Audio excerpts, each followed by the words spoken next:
batang makulit po. Ayan po siya. Oh, naggagalaw-galaw na naman siya sa mga gamit dito sa kwarto. Tapos malalagot na naman kami.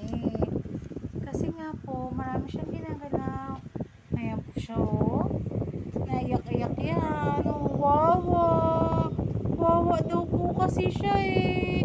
Wawa, kawawa, kawawa naman. Ang baby, rich Jill ko, kawawa naman yan. Kiss niya ang mama. Ay, no, no, no, no, no, don't bite me, don't bite me. Oh, wawa. Oh, kiss mama, kiss mama. Ah, no, no, no, no, no, no. Kiss mama na lang. Wawa. Aray ko, aray ko, aray ko. Aray, aray, aray, aray ang mama.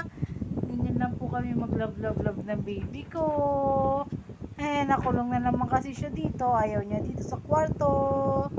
Ang batang ayaw sa kwarto. Baby ko na ayaw sa kwarto.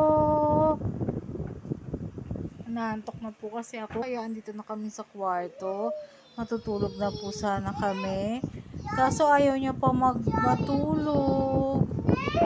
Kawawa naman po yung baby ko. Wawa oh. Wawa yan. Ay.